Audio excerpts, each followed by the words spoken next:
الميت في القبر آتاه ملكان فيقولان من ربك ما دينك ومن نبيك। নবীজি বললেন, কোন মাইয়াতকে যখন কবরে দাফন করা হয়, কবরে মাটি দেওয়া হয়, সমাধি করা হয়, দুইজন ফেরেশতা তার কাছে আসে। ওই দুইজন ফেরেশতা আপনার আমার মতন ব্যক্তি নয়।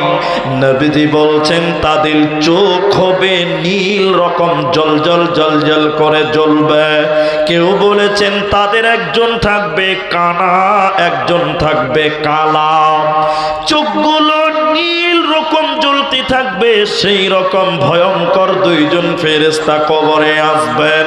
কবরে এসে সে মাইয়াতকে উঠিয়ে বলবেন ফায়াকুলানি, তারা দুইজন একসঙ্গে বলবে, বলো মান রব্বুকা মা দীনুকা ও মান নবিয়ুকা, বলো তোমার দিন কি, বলো তোমার নবী কে, বলো তোমার রব কে, বলো তোমার রব কে, বলো তোমার দিন কি, বলো তোমার নবী কে।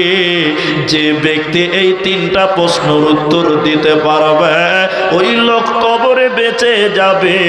আর যে কবরে বেঁচে যাবে সে কিয়ামতের দিন বেঁচে যাবে। আর যে ব্যক্তি কিয়ামতের দিন ডান হাতে আমলনামা পাবে, হাসতে হাসতে জান্নাতে যাবে, ওর কোনো চিন্তা রবে না, রবে না। তাহলে কবরে প্রশ্ন তিনটা। এখন বলুন, কেউ যদি মুখস্থ করে কবরে চলে যায় বাঁচতে পারবে? বলুন পারবে? পারবে না। আমি পৃথিবীতে এমনও জানাজা দেখেছি আপনি অবাক হয়ে যাবেন। আপনারা খালি একটু হেনা বলুন। এক জায়গায় জানাজা পড়ছি, জানাজার পরে কবরের সামনে একটা লোক কানে হাত দিয়ে আজান দিতে লেগে গেল, আল্লাহু আকবার। আপনারা দেখেছেন? জানাজাতে আজান দেখেছেন? আল্লাহু আকবার। তাহলে আমি বলছি, ভাই আজান কেন দিলে? আজান মানে ডাকা। জি, আজান কিসের জন্য দেয়? নামাজের জন্য দেয়। তো কবরের সামনে কেন তুমি আজান দিলে? তখন আমাকে বলছো তুমি বক্তা মানুষ, তুমি জানো না। বলে বক্তা হলেই যে সব জানতে হবে এমনটাও তো নয়। তো তুমি বলো আমি জানি কেন আজান দিলে। তখন বলছে, মুলি সাহেব আজান শুনলে শয়তান পালিয়ে যায়। কে পালায়? হাদিসে আছে আজান শুনলে শয়তান পেছনের রাস্তা দিয়ে হাওয়া বের করতে করতে মানে পাততে পাততে পালায়। সেই হাদিস। তো বলছি তাহলে তুই এখানে কেন আজান দিলি রে খাপা? তা বলছে শয়তানকে পালিয়ে দিলাম কবরে যেন ডিস্টার্ব করতে না পারে। কি চালাক দেখেন। আরেক জায়গাতে দেখছি একটা কাগজে এই তিনটা প্রশ্ন লিখে দিয়েছে, মান রব্বুকা মা দীনুকা ওয়া মান নাবিয়ুকা। এই তিনটে উত্তর যে দিতে পারবে সব জায়গায় বেঁচে যাবে। এই তিনটা উত্তর কবরে কাগজে লিখে কবরের ভিতরে ভরে দিচ্ছে। বলে কেন? বলে এই কাগজটা দেখে দেখে যেন কবরে বেঁচে যায়। কত সহজ করেছে। আবার যে ব্যক্তি লিখবে ওর আবার বেতন হচ্ছে আপনার 15,000 টাকা। জেসে লিখবে না, বড় হুজুর লিখবে। আচ্ছা বলুন, এই লিখে দিলে কবরে যদি দেখে দেখেই পার করা যায় বা বেঁচে যায়, তাহলে পৃথিবীতে নামাজ রোজা দান সাদকা জালসা করে কোনো লাভ আছে ভাই? এটা বলুন, জোরে বলুন। কোনো লাভ নাই। তাহলে মুলবিরা খ্যাপা, পাগল, আমরা বোকা। সারা জীবন সুদ খাও আর ঘুষ খাও, আর বড় হুজুরের কাছে 15 কেনাবে 50,000 টাকা দিয়ে লিখেলে, আর কবরে দেখে দেখে বলে দে তো বেঁচে যাবে। কত সহজ করেছে। বন্ধুরে আমার, কবরে কোনো মুখস্থ বিদ্যা কাজে লাগবে না। ভয়ঙ্কর দুইজন ফেরেশতা কবরে এসে উঠিয়ে বলবেন, তুমি বলো মান রব্বুকা, তোমার রব কে, মা দীনুকা, তোমার দিন কে, ওয়া মান নবিয়ুকা, তোমার নবী কে, তুমি বলো। এক চান্সে তোমাকে উত্তর দিয়ে বেরিয়ে যেতে হবে। সেটা মুখস্থর মাধ্যম দিয়ে নয়, সেটা হবে আমাল আর ইমানের মাধ্যম দিয়ে হবে। কোন লোক যদি কোনোদিন মুখস্থ না করে, আমাল আর ঈমান যদি ঠিক থাকে, ওই লোক কবরে উত্তর দেবে, ওর কোনো চিন্তা রবে না, রবে না। একজন বলছে হুজুর মুখস্থ করলে হবে না। মুখস্থ, আরে মুখস্থ করলে যদি কবরে পার করা যায়, তাহলে আমার এই বাপজির মতন মুলবি সাহেবেরা জান্নাতে রিজার্ভেশন বাস করবে, কারণ ওরা তো আগেই মুখস্থ করে নিয়েছে। হ্যাঁ না বলুন? মুখস্থ দিয়ে কোনো লাভ হবে না। এটা উপন্যাস শোনাই, তাহলে শুনেন। একটা নাস্তিক ছেলে কলকাতাতে পড়ে, ছেলেটার বাপ নাই, মা বেঁচে আছে। মা বুখারী, মুসলিম, তিরমিজি, আবু দাউদ, নাসাই, কোরআন কিচ্ছু বুঝে না, খালি মা বুঝে কবর। কি বুঝে সবাই বলুন? কবর। ছেলে নাস্তিক, নামাজ পড়ে না। সকালবেলা ভাত খেতে গেছে, নাস্তা করতে গেছে, মা বলছে বেটা ফজরের নামাজ পড়লি? নামাজ পড়ে কি হবে মা? তখন মা বলছে বেটা কবরে কি উত্তর দিবি বাপ? আবার দুপুরে ভাত খেতে গেছে, মা বলছে জোহরের নামাজ পড়লি? বেটা বলে না, মা নামাজ পড়ে কি হবে? বলে কবরে কি উত্তর দিবি? মানে ওর মা কবর ছাড়া কিচ্ছু বুঝে না, আর ছেলে নামাজ পড়ে না। বড় দুঃখের ব্যাপার। ছেলে শিক্ষিত নাস্তিক ছেলে, সন্ধ্যাবেলা খাতা কলম নিয়ে মসজিদে চলে গেছে। মুলি সাহেব দেখছে জানলাতে মুখ বার করে, ওরে সর্বনাশ, শয়তান মসজিদে চলে এসে, কি ব্যাপার? মুলি সাহেব মনে এটা বলছে, আর মনে মনে বলছে এই কথা, আর মুখে বলছে জি জি জি, বলেন বলেন বলেন, কি বলছেন বলেন। বলছে আপনারা কবর, কিয়ামত, জান্নাত, জাহান্নাম করে মানুষের বিবেককে শেষ করে দিয়েছেন। আমার মা খালি বাড়িতে ঘেনার ঘেনার ঘেনার ঘেনার করে কবর কবর কবর কবর করছে। আচ্ছা কবরে কি প্রশ্ন করা হবে বলেন দেখিনি একটু? মুলি সাহেব হাদিস বলছে কবরে যখন যাবে 3টা প্রশ্ন করা হবে। বলে থামেন, আমি লিখবো, আমি লিখবো। কি প্রশ্ন? রব্বি আল্লাহ, দ্বীনুল ইসলাম, আর ওমান নবী উকা, তোমার নবীকে। তাহলে প্রথম প্রশ্ন তোমার রবকে, দ্বিতীয় তোমার দিন কি, তৃতীয় তোমার নবীকে। উত্তর কি হবে? বলে রব্বি আল্লাহ, দ্বীনুল ইসলাম, নবী মুহাম্মাদুর রাসূলুল্লাহ সাল্লাল্লাহু আলাইহি সাল্লাম। ছেলেটা বাড়িতে রাতে ঘুমায় নাই, সারা রাত মুখস্থ করেছে। আচ্ছা বলুন, এই 3টা প্রশ্ন যে সারা রাত মুখস্থ করে, মুখস্থর পাওয়ার কত হবে? ওকে রাত 3টার সময় যদি বলে বল কি উত্তর দিতে হবে, ও মুখে ঘুমাতে ঘুমাতে বলতে পারবে। পারবে কি পারবে না? কথা বলেন না রে। সকালবেলা ফজরের নামাজ পড়েনি ছেলে, নাস্তা করতে গেছে মায়ের কাছে। মা নাস্তা দিচ্ছে আর বলছে বেটা ফজরের নামাজ পড়লি? বাপ নামাজ পড়ে কি হবে মা? তার মা বলছে কবরে কি উত্তর দিবি বাপ? বলে মা তুমি শুনে লাও। কি উত্তর দিবি? খালি শুনে লাও। কি উত্তর দিবি? নবী বলেছেন মানুষ যখন কবরে যাবে 3টা প্রশ্ন করা হবে। প্রথম প্রশ্ন করবে, বলবো রব্বি আল্লাহ। দ্বিতীয় প্রশ্ন করবে, বলবো দ্বীনুল ইসলাম। তৃতীয় প্রশ্ন করবে, বলবো নবী মুহাম্মাদুর রাসূলুল্লাহ সাল্লাল্লাহু আলাইহি সাল্লাম। মা খালি শূন্য ঢুক গিলছে, ওরে সর্বনাশ, ছেলে তো হাফেজ হয়ে গেছে। ছেলে এবার উল্টা কোমর সোজা করে বলছে মা তোর মুখস্থ আছে? মা বলছে মাথা কোথা ঢুকবো রে? হ্যাঁ, মা দেখছে ছেলে হাফেজ হয়ে গেছে, একই কি করে বুঝাবে? ছোট্ট করে মা একটা গল্প শোনাচ্ছে আপনাকে, আমি 1 মিনিটও লাগবে না বলছি। মা বলছে 3টা বন্ধুদের একটা গল্প শুনতো, নানার মুখে শোনা। 3টা বন্ধু ছিল, 3 বন্ধুর মধ্যে একজনের কাছে ময়না ছিল। 2 জন বলছে ময়না কথা বলে, 1 জন বলছে কথা বলে না। এটা আপনারা জুড়ে বলুন, ময়না পাখি কথা বলে কি বলে না? বলে না?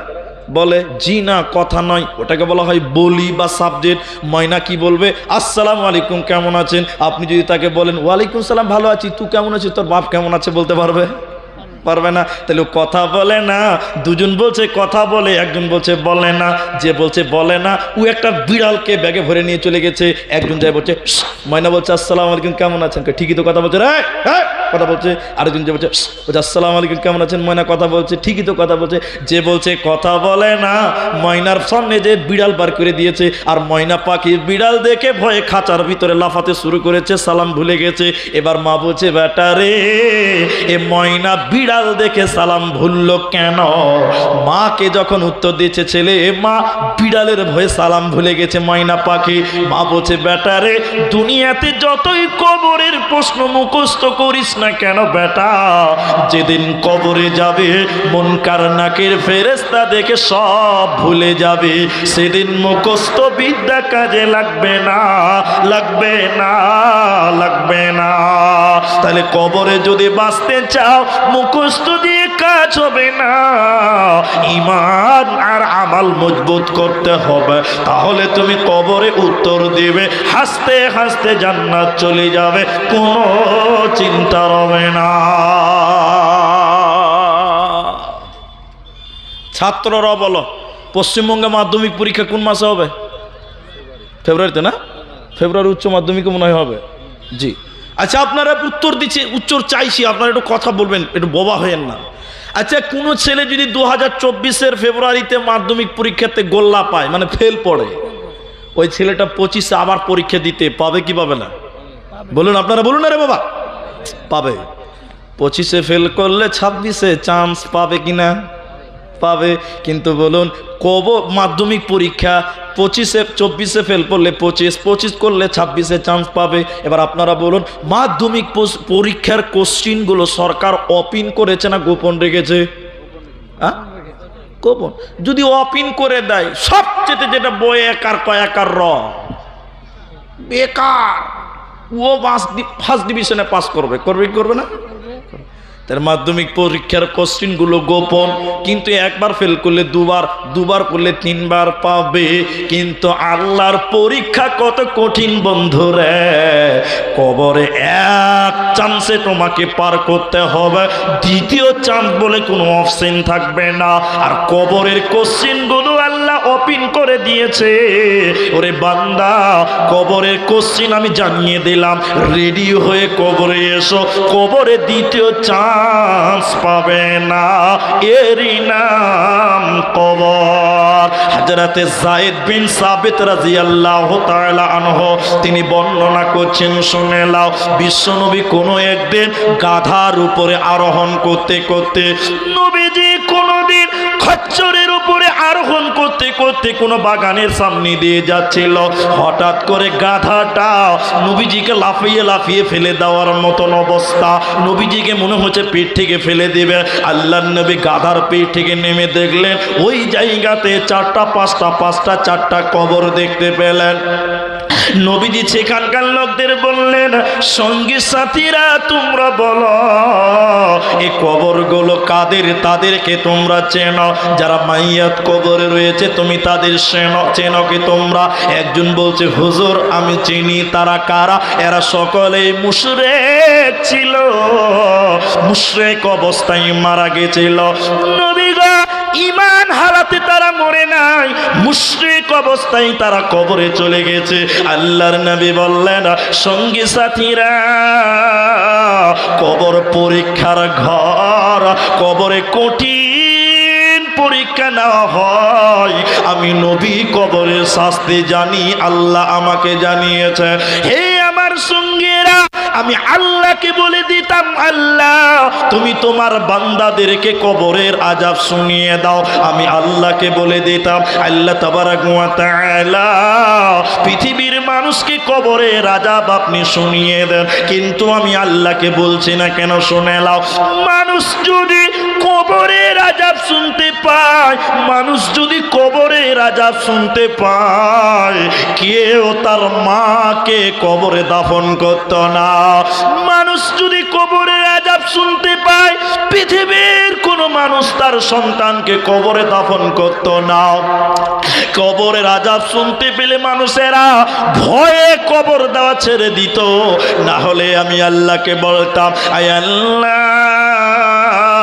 আমার উম্মতকে আপনি কবরের আযাব শুনিয়ে দেন। আল্লাহ শুনিয়ে দিত, কিন্তু তোমরা ভয় পেয়ে যাবে সেজন্য বললাম না।